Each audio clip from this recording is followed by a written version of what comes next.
चलो, in the given figure, it's an example, circle से related chapter है, कभी ऐसा क्वेश्चन आ सकता है। इन द, ये एग्जाम्पल है, इन द फिगर, ये फिगर दिखी, angle A B C, where is A B C, इधर है, A B C 69 degree, angle A B C 69 degree, angle A C B 31 degree, A B C है 69 degree, ए C B है 31 degree. Fine करने क्या बोले मालूम, काश B A सी बोलते तो मैं ट्राइंगल का sum of the measure of the triangle 180 degree solve हो गया था, लेकिन उन लोग ने ये नहीं बोले, उन लोग ने क्या बोले, ये बताओ फाइंड करो एंगल बी डी सी। अब ये कैसे करेंगे? तो ये एग्जाम्पल है, ये टेक्सचुअल क्वेश्चन नहीं है। अच्छे से देखो, देखो ये ट्राइंगल को देखो, इसको भूल जाओ, ये लाइन को भी भूल जाओ। ये ट्राइंगल के अंदर तुम्हारे को ए की वैल्यू नहीं मालूम है, बी की वैल्यू मालूम है 69 और सी की वैल्यू मालूम है 31। तो देखो in triangle A B C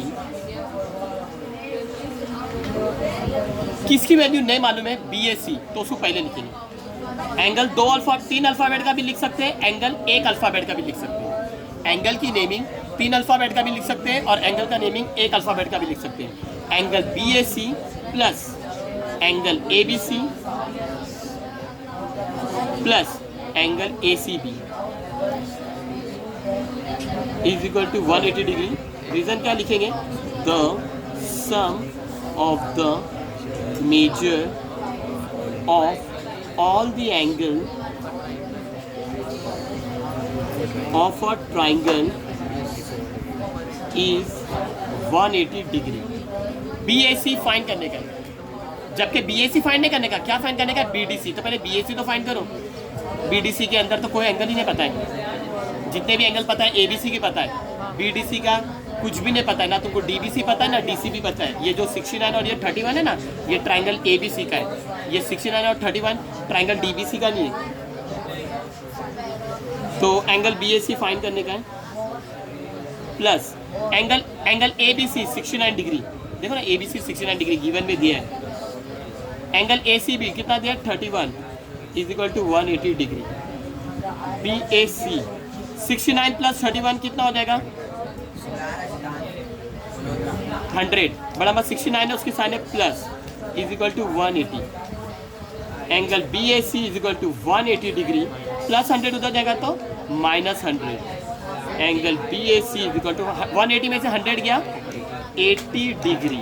angle B A C कितना मिल गया, 80 डिग्री। बी ए सी कितना मिला, 80 डिग्री। क्या बी ए सी फाइंड करने का angle, no, they told to find B D C. तो देखो मैंने तुम लोग को corollary of inscribe angle theorem की वीडियो मैंने बना लाओ, तुम लोग corollaries of inscribe angle theorem के अंदर मेरी 2 कॉरोलरीज बताओ, एक angle inscribe in a semicircle is a right angle, और एक angle inscribe in the same arc congruent. Angle inscribe in the same arc congruent. अब मैंने तुम लोग को बताया लाओ how to identify angle inscribe in the same arc, वो कॉरोलरी वाली वीडियो के अंदर मैंने बता दिया था, तो तुम लोग देख लेना। तो देखो पहले मैं बेसिक बता रहा हूँ, ये एक सर्कल है, ये एंगल ए बी सी जो कि कौन है, inscribe angle, A B C inscribe angle है, उसके सामने जो आर्क ए सी है वो कौन है, इंटरसेप्टेड आर्क। लेकिन ये जो आर्क ए बी सी है वो कौन सी आर्क है, इंस्क्राइब्ड आर्क। एक डी पॉइंट इधर इधर इधर किधर भी लो, मैंने इधर डी लिया और इधर से मैंने ये जोड़ दिया एंगल। ये ए डी और सी डी, ए डी और सी डी कौन है, सेकेंड है, और ये डी कौन है, डी किधर कौन है, वर्टेक्स। एंगल ए डी, इसका एंगल ए डी सी का वर्टेक्स है on the circle. A D C भी इंस्क्राइब्ड आगे, ए बी सी भी इंस्क्राइब्ड आगे। मैंने तुम लोग को बोला इंस्क्राइब आर्क की मदद से मत जाओ, उसके सामने अगर इंस्क्राइब एंगल है, अगर तुमको आइडेंटिफाई करने का angle inscribe in the same arc, तो तुम लोग इंस्क्राइब आर्क की मदद से मत जाओ, इंटरसेप्टेड आर्क की मदद से जाओ। तो देखो ए बी सी के सामने इंटरसेप्टेड आर्क ए सी है और ए डी सी के सामने भी इंटरसेप्टेड आर्क ए सी है, यानी A B C is half of A C, A D C is half of A C, यानी ये दोनों एंगल क्या हो जाएंगे, equal. Angle A B C is congruent to angle A D C, angle A B C is congruent to angle A D सी।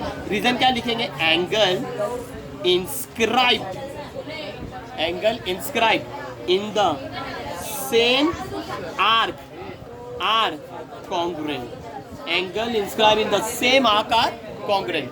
ये angle क्या हो जाएगा, equal. Angle A B C is equal to angle A D C, angle inscribe in the same arc are congruent. तो देखो अगर B A C 80 degree है, अगर B A C 80 degree है तो ये बी डी सी भी क्या रहेगा 80 डिग्री। तो जो कॉन्ग्रुएंट है उसको पहले लिखो, जो फाइंड करने का है, बी डी सी फाइंड करने का ना, angle B D C, angle B D C is equal to लिखो या कॉन्ग्रुएंट लिखो, एक ही मतलब है, मैं कॉन्ग्रुएंट लिख रहा हूँ। Angle B D C is congruent to angle B A C. Reason क्या लिखेंगे, एंगल इंस्क्राइब्ड, ये कॉरोलरी नंबर 2 है, angle inscribed in the same arc are congruent, angle inscribed in the same arc are congruent.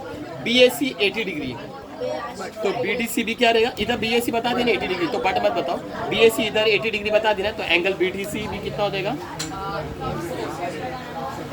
तो खाली B D सी find करने बोले, मिल गया angle B D C 80 degree. समझ आ गया। इन केस क्वेश्चन में बोले आर्क बी सी बताओ तो बता सकते हैं हाँ, angle B A C is half of B D C, angle B A C is half of B D C, inscribe angle theorem, है ना। बी ए सी की जगह पे 80 भर दिए, बी सी की जगह पे बी सी, यानी बी सी क्या हो जाएगा 80 मल्टीप्लाई बाई 2 160 डिग्री। ये हाफ है इसका और ये इसका क्या है, डबल। कौन बताता है, इंस्क्राइब एंगल थ्योरम। तो आई होप ये एग्जाम्पल समझ में आ गया। It's an example, not a textual question. Practice as much as you can, they can ask such type of question.